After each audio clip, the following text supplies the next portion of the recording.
Ah, said the pilot. But which one? I know of but one, returned Mr. Fogg tranquilly. And that is Shanghai. The pilot, at first, did not seem to comprehend. He could scarcely realize so much determination and tenacity.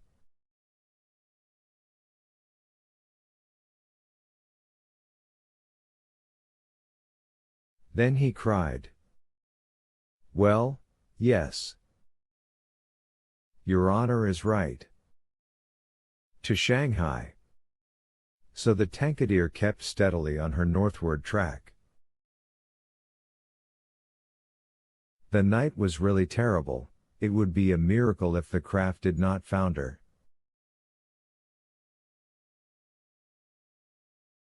Twice it could have been all over with her if the crew had not been constantly on the watch.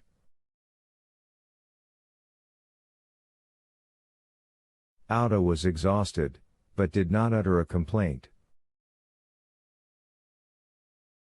More than once Mr. Fogg rushed to protect her from the violence of the waves. Day reappeared. The tempest still raged with undiminished fury, but the wind now returned to the southeast.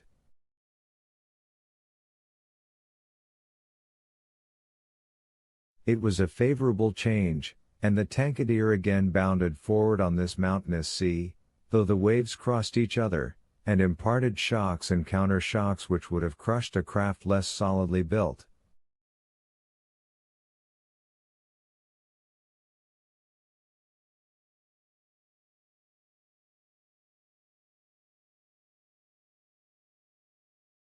From time to time the coast was visible through the broken mist, but no vessel was in sight.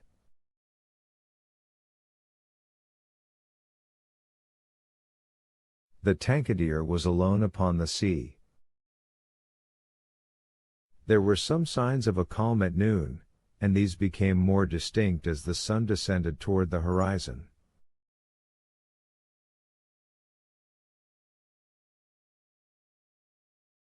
The tempest had been as brief as terrific. The passengers, thoroughly exhausted, could now eat a little, and take some repose.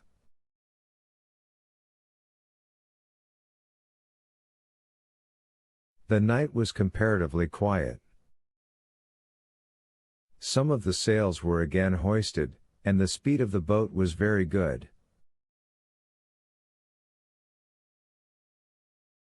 The next morning at dawn they espied the coast, and John Bunsby was able to assert that they were not 100 miles from Shanghai.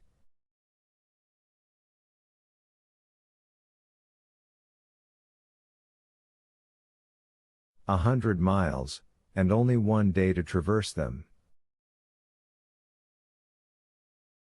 That very evening Mr. Fogg was due at Shanghai, if he did not wish to miss the steamer to Yokohama.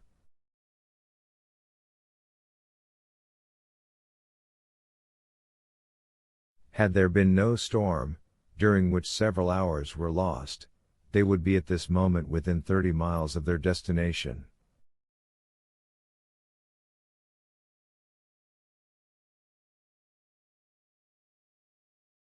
The wind grew decidedly calmer, and happily the sea fell with it.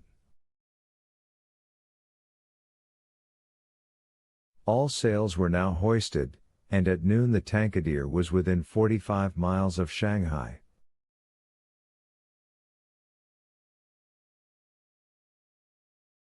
There remained yet 6 hours in which to accomplish that distance. All on board feared that it could not be done, and every one, Phileas Fogg, no doubt, excepted, felt his heart beat with impatience.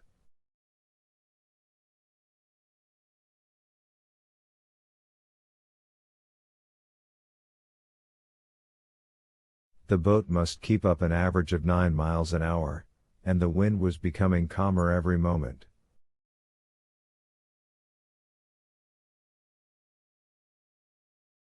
It was a capricious breeze, coming from the coast, and after it passed the sea became smooth.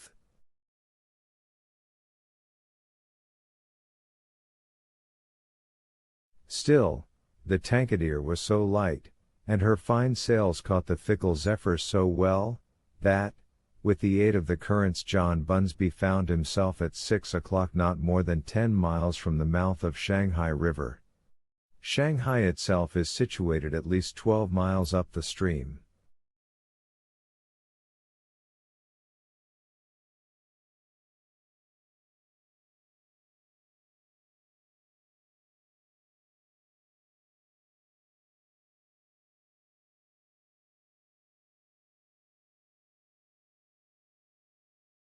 At 7 they were still 3 miles from Shanghai. The pilot swore an angry oath. The reward of £200 was evidently on the point of escaping him.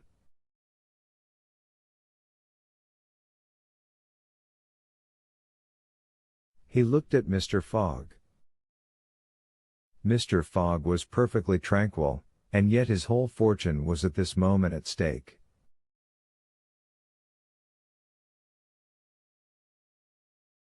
At this moment, also, a long black funnel, crowned with wreaths of smoke, appeared on the edge of the waters.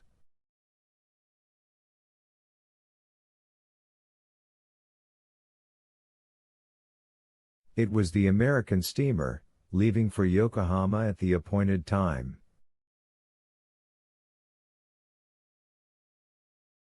"Confound her!" cried John Bunsby, pushing back the rudder with a desperate jerk.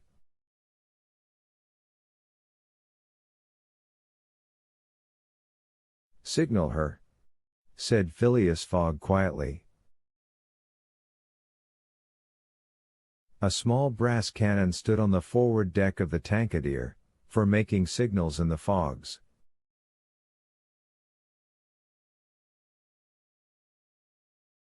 It was loaded to the muzzle, but just as the pilot was about to apply a red-hot coal to the touch-hole, Mr. Fogg said,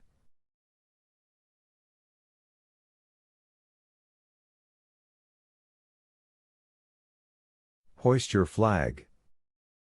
The flag was run up at half-mast, and, this being the signal of distress, it was hoped that the American steamer, perceiving it, would change her course a little, so as to succor the pilot boat.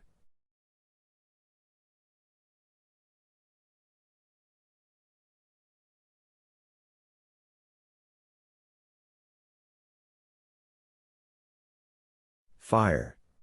said Mr. Fogg. And the booming of the little cannon resounded in the air. Chapter 22. In which Passepartout finds out that, even at the Antipodes, it is convenient to have some money in one's pocket.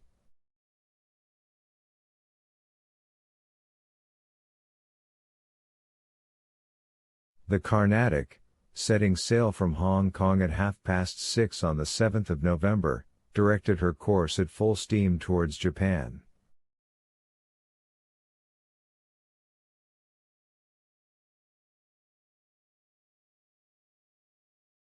She carried a large cargo and a well-filled cabin of passengers. 2 staterooms in the rear were, however, unoccupied, those which had been engaged by Phileas Fogg.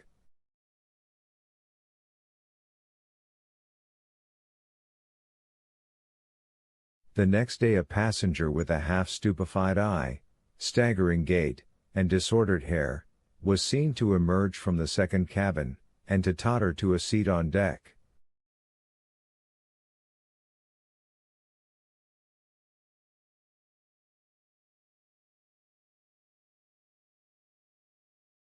It was Passepartout, and what had happened to him was as follows. Shortly after Fix left the opium den, 2 waiters had lifted the unconscious Passepartout, and had carried him to the bed reserved for the smokers.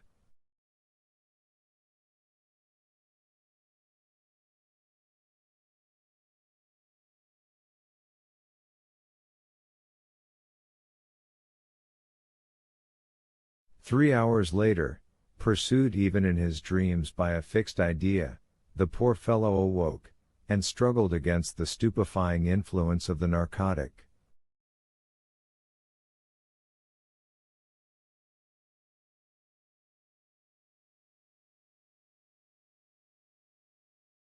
The thought of a duty unfulfilled shook off his torpor, and he hurried from the abode of drunkenness.